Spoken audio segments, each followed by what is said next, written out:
Bonjour, dans cet épisode, je vais vous expliquer comment faire passer un message désagréable à votre manager. Je suis Gaël Châtelain-Berry, bienvenue sur mon podcast Happy Work, le podcast francophone le plus écouté sur le bien-être au travail. N'hésitez surtout pas à vous abonner sur votre plateforme préférée, cela prend 2 secondes et c'est très important pour que Happy Work dure encore longtemps et de vous à moi en plus, cela me fait très plaisir. Alors, comment faire passer un message désagréable à son manager ? Nous n'allons pas nous mentir, les amis, cela nous est arrivé à toutes et à tous d'avoir un message désagréable à faire passer à notre boss. Que ce soit parce qu'on a fait une erreur, parce qu'on doit annoncer que l'on change d'entreprise, ou encore parce qu'on doit dire à notre manager que ce qu'il ou elle a fait ne nous a pas plu. En fait, si nous avons peur, c'est que depuis que nous sommes tout petits, il y a une sorte de peur de la hiérarchie. C'est le respect qui va faire que, la hiérarchie, l'autorité, comme on dit, a par essence raison et que aller à l'encontre de ce qui pourrait faire plaisir à cette personne est un peu contre-intuitif. Nous avons peur d'être rabroués, nous avons peur d'être mal jugés. Bref, tout un ensemble de peurs qui va faire que faire passer ce genre de message, ce n'est pas très simple. Et bien entendu, ce genre de situation, ça m'est arrivé un certain nombre de fois dans ma carrière et j'ai développé une sorte de méthode en 5 parties extrêmement simples qui vont vous permettre de faire passer tous les messages à votre manager si vous le souhaitez.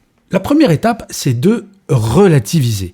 Vous allez voir un être humain. Vous n'allez pas voir ni le pape ni le président de la République. Bon, ok, sauf si vous êtes Premier ministre et que vous écoutez ce podcast, mais cela s'applique également à vous, car, oui, notre président est un être humain et le pape l'est également. Bref, tout ça pour dire que cet être humain a connu ce genre de situation dans sa carrière. Bien entendu que il ou elle a déjà dû faire passer des messages désagréables à son patron ou à sa patronne et que donc il faut compter sur une forme d'empathie de sa part. Avoir quelqu'un qui vient le voir ou la voir en disant « j'ai fait une erreur », a priori dans sa carrière, il ou elle en a déjà fait et donc il va falloir jouer sur cet élément. Non, vous n'êtes pas exceptionnel, vous êtes comme lui ou comme elle. La deuxième chose, c'est de préparer véritablement cet entretien.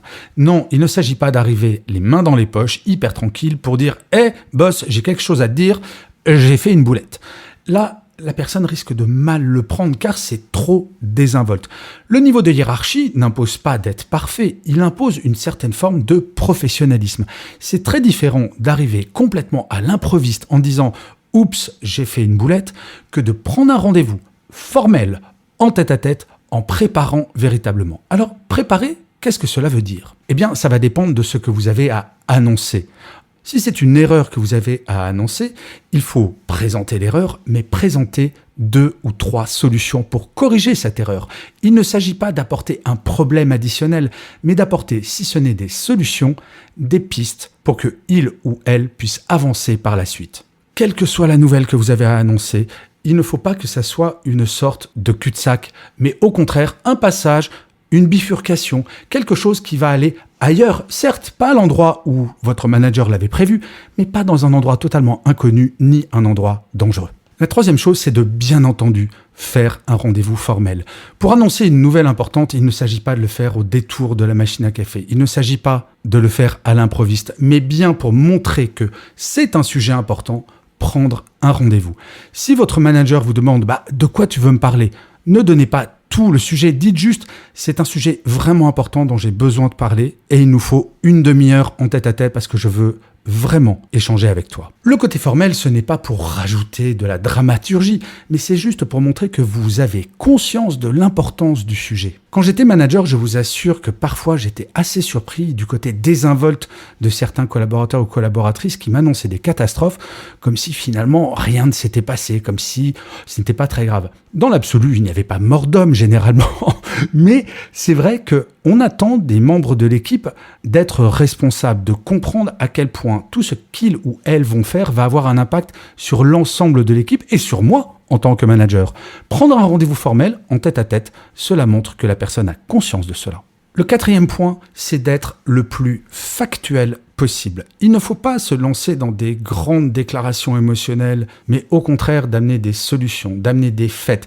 Par exemple, si vous devez annoncer votre démission, il peut être important d'expliquer pourquoi vous démissionnez et d'expliquer surtout en quoi, pour votre carrière, pour vous, c'est quelque chose qui est important. Quand on démissionne, il est inutile de dire, sauf si bien entendu votre manager ou votre manageuse est un grand ou une grande psychopathe, mais il est important de dire que si vous démissionnez, ce n'est pas parce que la personne vous insupporte, mais parce que c'est bon pour votre carrière, en tout cas vous pensez que c'est bon, et que cela n'a rien de personnel. Ensuite, être factuel, c'est parler de l'après. Si c'est une erreur, apporter des solutions. Si c'est une démission, expliquer comment vous voyez les choses, comment vous allez pouvoir aider éventuellement à recruter et à former votre successeur. Bref, il faut que la nouvelle que vous annoncez projette vers l'avenir au lieu de faire que votre manager va regarder le passé et ce moment qui potentiellement est anxiogène pour lui ou pour elle. Être professionnel, c'est justement toujours se projeter vers l'avenir et faire preuve d'empathie par rapport à votre manager. Oui, c'est vous qui apportez une nouvelle qui n'est pas bonne, mais in fine, c'est votre manager qui va devoir le gérer.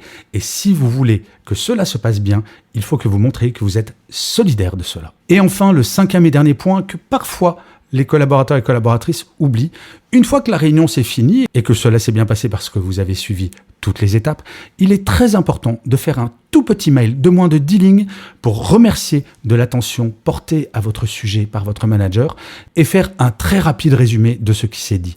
Pourquoi faire ça ? Parce qu'encore une fois, quand on annonce une nouvelle qui est importante, si vous voulez que votre manager soit zen, il est fondamental que vous montriez que vous accordez de l'importance à cela. Je vous assure, cette méthode, je l'ai utilisée un certain nombre de fois dans ma carrière parce que vous savez, en 20 ans d'entreprise, des boulettes et des mauvaises nouvelles, j'en ai eu un sacré paquet à annoncer. Cela fonctionne extrêmement bien si vous l'appliquez à la lettre. Alors ensuite, il peut arriver que le manager ne soit absolument pas réceptif, mais de vous à moi, c'est extrêmement rare. Je vous remercie 1000 fois d'avoir écouté cet épisode de Happy Work ou de l'avoir regardé si vous êtes sur YouTube. N'hésitez surtout pas à commenter cet épisode, surtout si vous êtes sur Apple Podcast. C'est extrêmement important pour que Happy Work dure encore très longtemps. Je vous dis rendez-vous à demain et d'ici là, plus que jamais, prenez soin de vous. Salut les amis.